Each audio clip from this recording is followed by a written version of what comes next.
ఉప ముఖ్యమంత్రి పవన్ కళ్యాణ్ చేపట్టిన ప్రాయశ్చిత దీక్షకు సంఘీభావంగా విశాఖ నగరం 98వ వార్డు జనసేన అధ్యక్షులు మధ్య సూరిబాబు ఆధ్వర్యంలో జన సైనికులు దీక్ష చేపట్టారు. ఈ కార్యక్రమంలో పెందుర్తి ఎమ్మెల్యే పంచకర్ల రమేష్ బాబు పాల్గొని జన సైనికులను ప్రోత్సహించారు. ఈ సందర్భంగా రమేష్ బాబు మాట్లాడుతూ తిరుపతి లడ్డు అపవిత్రత మీద పవన్ కళ్యాణ్ చేపట్టిన ప్రాయశ్చిత దీక్షకు రాష్ట్ర వ్యాప్తంగా అన్ని ప్రాంతాల్లో మద్దతు లభిస్తుందని వెల్లడించారు. తప్పు చేసిన వారిని శిక్షించమని, సర్వమత సామరస్యాన్ని కాపాడమని భగవంతుని ప్రార్థిస్తున్నట్లు తెలిపారు. జగన్మోహన్ రెడ్డి చేస్తున్న అవాకులు చవాకులను ప్రజలు చూస్తున్నారని పేర్కొన్నారు. ఈ కార్యక్రమంలో మధ్య శ్రీనివాసరావు, బంటు సురేష్, రాపర్తి కిషోర్, ఎన్ అప్పల్ రాజు, ఎన్డీఏ కూటమి నాయకులు, కార్యకర్తలు పాల్గొన్నారు.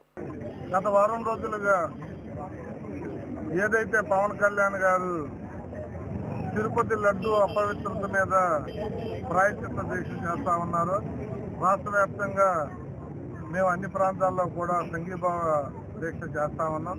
దానిలో భాగంగా ఈరోజు 98వ వార్డు అధ్యక్షులు ఆధ్వర్యంలో ఈ కార్యక్రమాన్ని ఇక్కడ చేపట్టా. 1 వీక్ నుంచి కూడా మేము చేస్తున్న డిమాండ్ ఒకటే, ఎక్కడ తప్పు జరిగిందో ఎంక్వైరీ చేయండి, తప్పు చేసిన వాళ్ళని శిక్షించండి, సర్వ మత సామరస్యాన్ని కాపాడండి, అన్ని మతాలను గౌరవించండి. ఇదే నినాదంతో పవన్ కళ్యాణ్ గారు చేస్తూ ఉంటే రోజు రోజుకి జగన్మోహన్ రెడ్డి పేటీఎం బ్యాచ్ రోడ్డెక్కి ఏదో ఒక మతానికే భుజాన్ని వేసుకున్నట్టుగా అవాకులు చవాకులు పెడుతూ దాని వక్ర భాష్యాలు సృష్టించడం అనేది తీవ్రంగా ఖండిస్తా ఉన్నాం. పవన్ కళ్యాణ్ గారి రాజకీయ నేపథ్యం మీరు గమనిస్తే రాజకీయాల్లోకి వచ్చినప్పటి నుంచి కూడా ఆయన మాట్లాడుతున్నది ఎవరికి అన్యాయం జరిగినా, ఏ ప్రాంతంలో అన్యాయం జరిగినా, ఏ కులస్తుడికి ఏ మతస్థుడికి అన్యాయం జరిగినా అక్కడికి వెళ్ళి నేను నిలబడతాను, వాళ్ళకి అండగా ఉంటాను అనే నినాదంతోనే ఆయన ముందుకెళ్తా ఉన్నారు.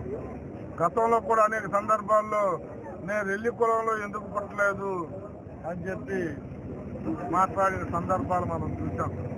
అలాంటి వ్యక్తికి కులాలు మతాలు అంటగట్టడం అనేది తీవ్రంగా ఖండిస్తా ఉన్నా. అంటే తప్పు దొరికిపోతున్న దొంగ 10 మందిని తప్పు చేశారని దొంగ అన్నట్టుగా ఈ జగన్మోహన్ రెడ్డి పేటీఎం బ్యాచ్ చేస్తున్న ప్రవర్తనను తీవ్రంగా ఖండిస్తూ పవన్ కళ్యాణ్ గారికి మా సంపూర్ణ మద్దతు తెలియజేస్తూ ముఖ్యమంత్రి గారికి కూడా స్టిచ్ చేశారు, వారికి కూడా కృతజ్ఞత తెలియజేస్తా ఉన్నా. అతి త్వరలో నిజాలు ఇంకా బయటకు వస్తాయి. వచ్చిన తర్వాత ఈ పేటీఎం బ్యాచ్ నోళ్లు మూతపడతాయనేది మా నమ్మకం.